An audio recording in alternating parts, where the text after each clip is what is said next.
Hello friends. हम लोग Khan sir के नोट से बायोलॉजी पढ़ना शुरू किए थे और उसमें हम लोग ग्लैंड्स पढ़ रहे थे। तो ग्लैंड्स में हम लोग बहिस्रावी यानी कि एक्सोक्राइन ग्लैंड्स जो था वो कंप्लीट कर लिए थे। एंडोक्राइन में हम लोग पीयूष ग्रंथि यानी पिट्यूटरी ग्लैंड के बारे में पढ़ चुके थे। आज हम लोग देखेंगे हाइपोथैलेमस के बारे में। तो चलिए हाइपोथैलेमस देखते हैं। सबसे पहले तो हाइपोथैलेमस कहाँ होता है, तो देखिए ये है हाइपोथैलेमस, ये ठीक है। ये जो नीचे वाला दिख रहा है वो पिट्यूटरी है, हाइपोथैलेमस छोटा वाला इससे भी। चलिए देखते हैं। यह अंतःस्रावी ग्रंथि को हार्मोन स्रावित करने के लिए उत्तेजित करते हैं।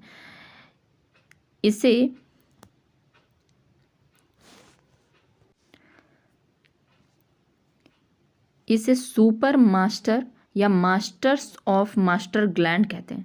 तो हम लोग पिछला जो हम लोग पढ़े थे जिसमें हम लोग ये जो देखे थे पिट्यूटरी ग्लैंड, तो ये मास्टर ग्लैंड था, ठीक है। लेकिन हाइपोथैलेमस क्या है, मास्टर्स ऑफ मास्टर ग्लैंड, यानी मास्टर ग्लैंड का भी मास्टर है, ठीक है, यानी सुपर मास्टर है, ठीक है। तो हाइपोथैलेमस के बारे में इतना ही याद रखना है कि वो जितने भी एंडोक्राइन ग्लैंड्स हैं उन सबको एक्टिवेट करता है, उत्तेजित करता है कि ये काम करो, ये काम करो, ये काम करो, ठीक है। तो इसमें कुछ भी और फैक्ट नहीं है, बस इतना ही है कि यह सुपर मास्टर है, यानी मास्टर ग्लैंड का भी मास्टर है। यानी पिट्यूटरी ग्लैंड का भी मास्टर कौन है, तो हाइपोथैलेमस। आगे देखते हैं हम लोग पीनियल ग्लैंड, ठीक है। तो ये रहा पीनियल ग्लैंड, यहाँ पर है। यहाँ पर हम लोग हाइपोथैलेमस और थैलेमस देखे थे। ये जो है पीनियल ग्लैंड है, ठीक है। ग्लैंड्स बहुत छोटे होते हैं इसलिए थोड़ा देखने में परेशानी हो सकता है। यह सबसे छोटे होते हैं। तो हम लोग पिट्यूटरी ग्लैंड में देखे थे कि वह सेकंड छोटा था। तो सबसे छोटा कौन है, वो पीनियल ग्लैंड है। पीनियल ग्लैंड सबसे छोटा होता है, यह सबसे छोटा होता है। इसे थर्ड आई या बायोलॉजिकल क्लॉक, बायोलॉजिकल ग्लैंड भी कहते हैं, ठीक है। तो इसको क्या कहते हैं, थर्ड आई भी कहते हैं, तीसरी आँख। इससे इससे मेलाटोनिन नाम का हार्मोन निकलता है जो नींद लाने में सहायक होता है। तो रात में जब आप सोते हैं तो जो नींद आपकी गहरी होती जाती है तो धीरे धीरे मेलाटोनिन हार्मोन जो होता है वो निकलना शुरू होता है। और जब नींद गहरी होती है तो यानी कि वह बहुत पीक पर होता है और फिर धीरे धीरे वह कम होने लगता है और आपकी नींद खुल जाती है। तो यह मेलाटोनिन हार्मोन के कारण ये सब चीज़ हो रहा होता है।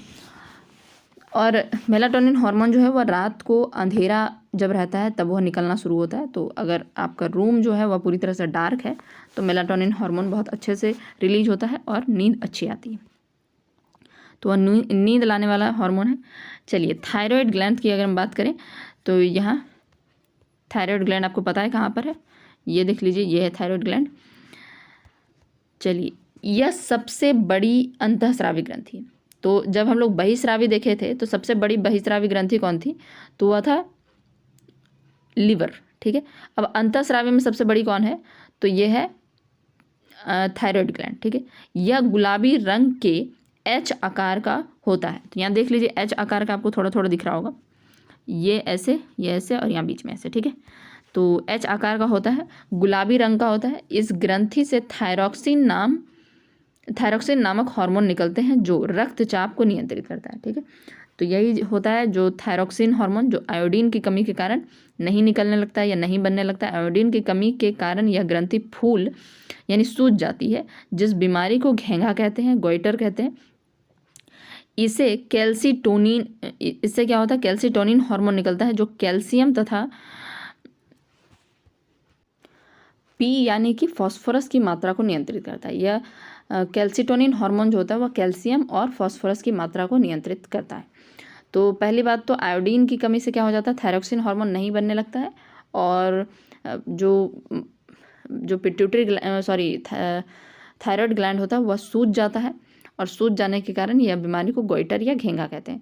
यह कैल्सीटोनिन हार्मोन भी निकालता है थायरॉक्सिन के साथ साथ, जो कैल्शियम और फास्फोरस की मात्रा को नियंत्रित करता है।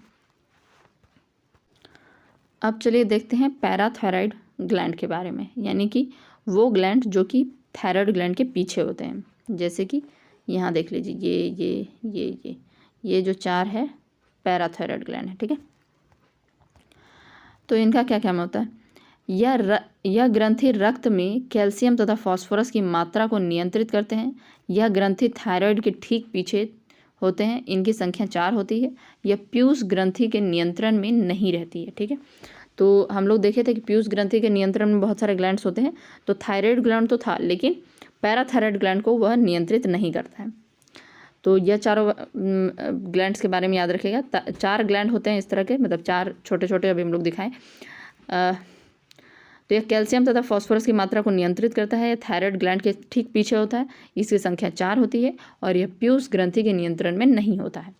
आगे देखते हैं थाइमस ग्लैंड। ठीक है, यहाँ यह क्या कहाँ पर होता है? तो यह देखिए वक्ष गुहा के बीच में ये। ठीक है, चलिए यह वक्ष गुहा में पाया जाता है। इसका कार्य प्रोटीन का निर्माण करना है, किंतु 15 वर्ष की अवस्था के बाद यह कार्य करना बंद कर देती है। तो ये इसका काम क्या है? प्रोटीन का निर्माण करना, लेकिन यह 15 वर्ष तक ठीक ठाक काम करता है, उसके बाद यह काम करना बंद कर देता है। उसके बाद आते हैं एड्रेनल ग्रंथि। ठीक है, बॉडी गार्ड ग्लैंड इसको कहते हैं। ठीक है, यह ग्रंथि को 4S या 3F भी कहा जाता है। यह आपातकालीन ग्रंथि होती है, यह इमरजेंसी ग्लैंड होता है। यानी कि जब मान लीजिए कि आपके सामने कोई शेर आ गया, तो उस समय जो आप में एक्स्ट्रा एनर्जी जो आ जाता है, ठीक है, वह इसी ग्रंथि एड्रेनल ग्रंथि के कारण ही आता है। इसको मतलब फाइट एंड फ्लाइट हार्मोन भी कहते हैं। इससे एड्रेनलिन नाम का हार्मोन निकलता है। ये एड्रेनलिन ग्लैंड होता कहाँ पर है?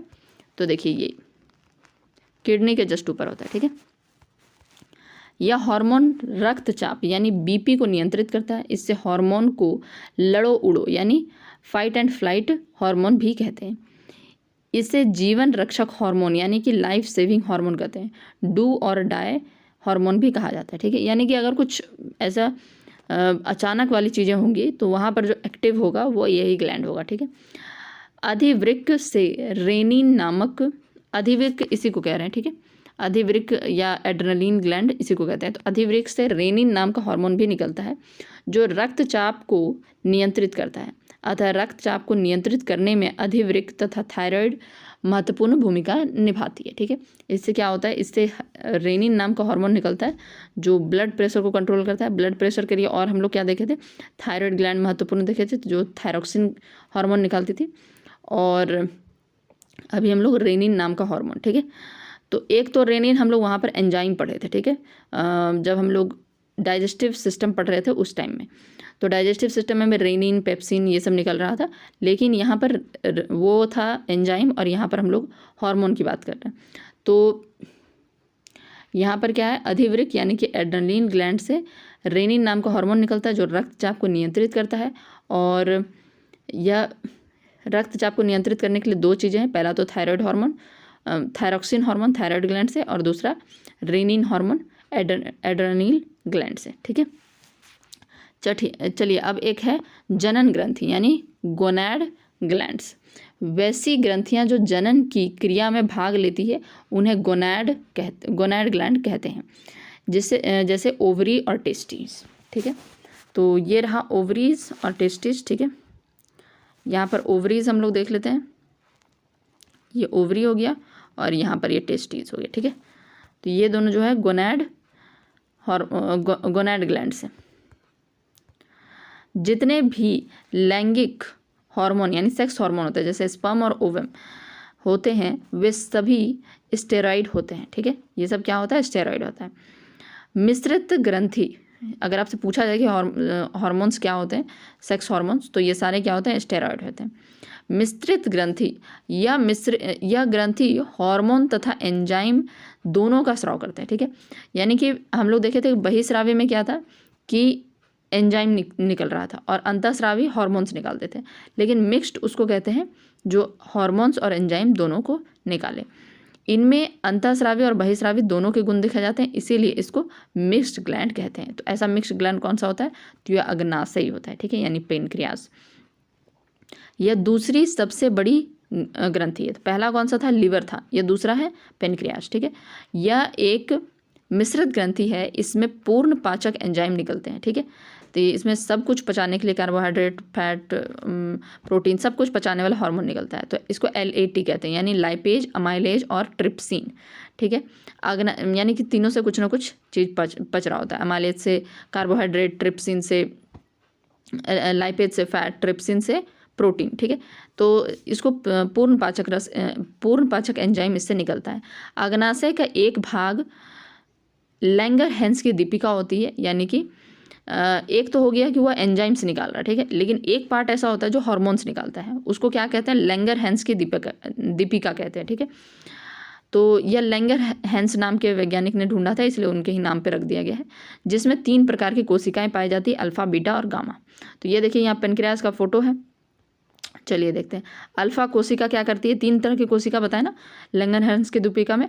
तो अल्फा कोशिका जो है इससे ग्लूकागन निकलता है, जो कि शरीर में ग्लूकोज के स्तर को बढ़ाती है, यानी ग्लाइकोजन को पुनः ग्लूकोज में बदलती है।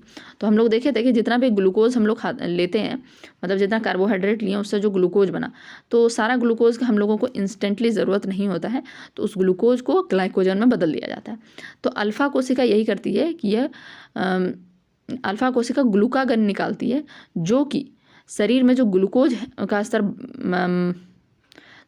यह ग्लूकागन निकालती है, जो ग्लाइकोजन को, यानी जो स्टोर किया हुआ ग्लाइकोजन था उसको ग्लूकोज में बदल देती है। ठीक है, तो इसका काम क्या होता है, ग्लाइकोजन को ग्लूकोज में बदलना। बीटा कोशिका का क्या काम होता है, जैसे अल्फा कोशिका से ग्लूकागन निकला था, इसी तरह बीटा कोशिका से इंसुलिन निकलता है। ठीक है, तो यह इंसुलिन क्या करता है, यह शरीर में ग्लूकोज की मात्रा को कम करता है। यह ग्लूकोज को इंसुलिन हार्मोन जो होता है वह प्रोटीन का बना होता है, और यह ग्लूकोज की मात्रा को कम करता है, यानी ग्लूकोज को ग्लाइकोजन में बदल देता है। अतः इंसुलिन एक प्रोटीन है। इंसुलिन में जस्ता यानी कि जिंक पाया जाता है। इंसुलिन जल में घुलनशील होता है। इंसुलिन की कमी के कारण शरीर में ग्लूकोज का स्तर बढ़ जाता है, क्योंकि यही इंसुलिन जो होता है ग्लूकोज को मतलब कि ग्लूकोज को डिफरेंट बॉडी पार्ट्स के पास लेकर जाता है। ठीक है, डिफरेंट सेल्स के पास लेकर जाता है, का स्तर बढ़ जाता है, जिससे मधुमेह या शुगर की बीमारी कहते हैं। यह क्या करता है, जब आप लोग ग्लूकोज हम लोग लेते हैं तो ये हर एक ग्लूकोज को लेके और सेल के पास जाता है, और जब यह जाता है तभी सेल जो होते हैं वह दरवाज़ा खोलता है कि आप आइए, अंदर आ जाइए। ठीक है, तो जब इंसुलिन की मात्रा कम हो जाएगी तो उसको ले जाने वाला कोई रहेगा नहीं, तो इससे ब्लड में जो होगा ग्लूकोज की मात्रा बढ़ जाएगी। हमारे लिए ज़रूरी है कि ग्लूकोज जो हो वह सेल के पास जाए, क्योंकि सेल में ही तो एनर्जी फिर प्रोड्यूस किया जाएगा ना, उसको ATP में बदला जाएगा, लेकिन वह सेल के पास नहीं जा पाता है इंसुलिन की कमी के कारण, ब्लड में ही तैरता रह जाता है, जिससे हम कहते हैं कि ब्लड में ज़्यादा शुगर हो गया है, चीनी हो गया है, मधुमेह या डायबिटीज़ की बीमारी कहते हैं इसको। तो अल्फा कोशिका, बीटा कोशिका के बारे में पढ़ लिए। अब हम लोग गामा कोशिका के बारे में पढ़ते हैं। इससे सोमैटोस्टेरॉन निकलता है, जो भोजन के स्वांगीकरण यानी कि एसिमिलेशन के लिए ज़रूरी है। ठीक है, यानी कि भोजन को ठीक से एब्जॉर्व करवाने के लिए, उसको मिलाने के लिए, एसिमिलेशन मतलब होता है मिलाना जुलाना, उसके लिए ज़रूरी होता है सोमैटोस्टेरॉन। ये इतना इंपॉर्टेंट नहीं है, लेकिन अल्फ़ा और बीटा ज़रूर याद रखिएगा। गामा भी आप याद रख लीजिए, इससे सोमैटोस्टेरॉन हार्मोन निकलता है, और यह भोजन के स्वांगीकरण यानी कि एसिमिलेशन के लिए ज़रूरी होता है। तो इसके आगे वस्तुनिष्ठ प्रश्न है, यानी MCQ क्वेश्चन है, तो ये हम लोग बाद में देखेंगे। तो आइए अब जो हम लोग पढ़े हैं उसको रिवाइज कर लेते हैं। आज हम लोग हाइपोथैलेमस से शुरू किए थे। तो हाइपोथैलेमस को क्या कहा गया है, ये सुपर मास्टर है। ठीक है, ये सारे जितने भी एंडोक्राइन ग्लैंड्स हैं उनको एक्टिवेट करने का काम करता है। पीनियल ग्लैंड क्या है, ये इसको थर्ड आई भी कहते हैं, ये सबसे छोटा है। पिट्यूटरी सेकंड है, ये फर्स्ट है। ठीक है, पीनियल ग्लैंड, फिर पिट्यूटरी ग्लैंड। उसके बाद इससे मेलाटोनिन नाम का हार्मोन निकलता है, जो नींद लाने के लिए ज़रूरी होता है। उसके बाद आता है थायराइड ग्लैंड जो है ये सबसे बड़ी अंतःस्रावी ग्रंथि है। अंतःस्रावी में सबसे बड़ा कौन सा है, थायराइड ग्लैंड है। ये गुलाबी रंग का होता है, H आकार का होता है। इससे थायरोक्सिन नाम का हार्मोन निकलता है, जो BP को कंट्रोल करता है। अगर आयोडीन की कमी हो जाए तो थायरोक्सिन हार्मोन नहीं बन पाता है, और यह थायराइड ग्लैंड जो है ये सूज जाता है। ठीक है, इस बीमारी को कहते हैं घेंघा रोग। इससे कैल्सीटोनिन हार्मोन भी निकलता है, जो कैल्शियम और फास्फोरस की मात्रा को नियंत्रित करता है। पैराथायराइड की बात करें तो पैराथायराइड यह ग्रंथि रक्त में कैल्शियम और फास्फोरस की मात्रा को नियंत्रित करता है। यह ग्रंथि थायराइड के ठीक पीछे होता है, 4 संख्या मतलब इसकी संख्या 4 होती है। यह पीयूष ग्रंथि के नियंत्रण में नहीं रहता है। जो पीयूष ग्रंथि हम लोग देखे थे उसके ग्लैंड मतलब कि पीयूष ग्रंथि यानी कि वो कहते हैं ना मास्टर ऑफ ग्लैंड्स, तो उसके नियंत्रण में वह नहीं रहता है। थाइमस ग्लैंड, ठीक है, थाइमस ग्लैंड जो होता है वह वक्षगुहा के बीच में पाया जाता है। इसका कार्य क्या है, प्रोटीन निर्माण करना, लेकिन 15 वर्ष की अवस्था तक, उसके बाद यह काम नहीं करता है। आते हैं एड्रेनल ग्लैंड, जिसको बॉडीगार्ड ग्लैंड भी कहते हैं, और ये इस ग्रंथि को 4S3F भी कहा जाता है, कभी कहते हैं, कभी कभी मतलब जो भी, कभी 4S कभी 3F भी कहा जाता है। इसे आपातकालीन ग्रंथि इमरजेंसी ग्लैंड्स भी कहते हैं। इससे एड्रेनलिन नाम का हार्मोन निकलता है। यह रक्तचाप को नियंत्रित करता है, और यह हार्मोन को लड़ो उड़ो यानी फाइट एंड फ्लाइट हार्मोन भी कहते हैं, लाइफ सेविंग हार्मोन कहते हैं, डू और डाई हार्मोन कहते हैं, ठीक है। अधिवृक्क यानी कि एड्रेनलिन ग्लैंड की बात कर रहा है, इससे रेनिन नाम का हार्मोन निकलता है जो रक्तचाप को नियंत्रित करता है। तो रक्तचाप को नियंत्रित करने के लिए 3 चीज़ हो गया, एक तो एड्रेनलिन ग्लैंड से रेनिन हार्मोन और एड्रेनलिन हार्मोन दोनों हो गया, उसके बाद थायराइड ग्लैंड से थायरोक्सिन हार्मोन, ठीक है। आगे देखिए, तो थायराइड हार्मोन और एड्रेनलिन ग्लैंड जो है दोनों रक्तचाप को नियंत्रित करने के लिए ज़रूरी है। जनन ग्रंथि की बात करें तो ये सारे जो ओवम और टेस्टी होते हैं इसको जनन ग्लैंड्स कहते हैं, और इससे स्पर्म और ओवम निकलते हैं, जितने भी सेक्स हार्मोन होते हैं, और ये सारे सेक्स हार्मोन स्टेरॉयड होते हैं। मिश्रित ग्लैंड किसको कहते हैं, जो बहिस्रावी और अंतःस्रावी दोनों होते हैं, उसको मिक्स्ड ग्लैंड कहते हैं। और ये ऐसा कौन है, तो पेनक्रियाज है। पेनक्रियाज जो होता है वह एंजाइम भी निकालता है, पूर्ण पाचक एंजाइम यानी LAT, लाइपेज, अमाइलेज और ट्रिप्सिन, ठीक है। और इसका एक भाग होता है लैंगरहैंस के द्वीप का। इसमें से 3 प्रकार की कोशिकाएं पाई जाती है, अल्फा, बीटा और गामा। अल्फा का क्या काम होता है, यह ग्लूकागन नाम का हार्मोन निकालता है जो ग्लाइकोजन को ग्लूकोज में बदलता है। ग्लूकोज को ग्लाइकोजन में कौन बदलता है, तो यह काम करता है लीवर, ठीक है। लीवर का काम होता है ज़्यादा ग्लूकोज हो गया उसको ग्लाइकोजन में बदल दो यानी स्टोर कर दो। और फिर ये अल्फा कोशिका जो होती है, यह जो स्टोर वाला जो ग्लूकोज है ग्लाइकोजन है, उसी को ग्लूकोज में बदल देती है। जब मान लीजिए कि आप खाना नहीं खा रहे हैं तो बहुत देर तक ग्लूकोज नहीं है शरीर में, तो वह जो स्टोर किया हुआ ग्लूकोज है यानी ग्लाइकोजन जो है उसको वह ग्लूकोज में बदल के ब्लड के पास भेज देगा। बीटा कोशिका जो है इसी से इंसुलिन निकलता है, और यह बीटा कोशिका इंसुलिन निकलता है और शरीर में ग्लूकोज की मात्रा को कम करता है, ठीक है। शरीर में नहीं, ब्लड में ग्लूकोज की मात्रा को कम करता है। यह इंसुलिन जो होता है वह सेल के पास लेके जाता है जितने भी ग्लूकोज होते हैं, और उसको बोलता है सेल को कि इसको एक्सेप्ट करो, ठीक है। जब वो इंसुलिन लेके जाता है तब एक तरह से समझिए कि तभी सेल का गेट खुलता है कि अच्छा ठीक है आ जाओ। लेकिन यही इंसुलिन जब कम हो जाए तो क्या होगा कि ग्लूकोज जाएगा नहीं सेल के पास और ब्लड में घूमता रहेगा। जो इंसुलिन हार्मोन होता है ये प्रोटीन का बना होता है, और इंसुलिन में जिंक पाया जाता है। इंसुलिन जल में घुलनशील होता है। इंसुलिन की कमी से शरीर में डायबिटीज़ या चीनी की बीमारी, शुगर की बीमारी हो जाती है। उसके बाद अगर हम लोग गामा कोशिका की बात करें तो इससे सोमैटोस्टेरोन हार्मोन निकलता है, और यह भोजन के स्वांगीकरण के लिए आवश्यक होता है। तो यह कंप्लीट हो गया हम लोगों का जितना भी एंडोक्राइन, एक्सोक्राइन और मिक्स्ड ग्लैंड जितना भी था, ग्लैंड चैप्टर कंप्लीट हो गया। नेक्स्ट पार्ट में हम लोग इसका MCQ सॉल्व करेंगे। आज के लिए इतना रहने देते हैं। Thank you.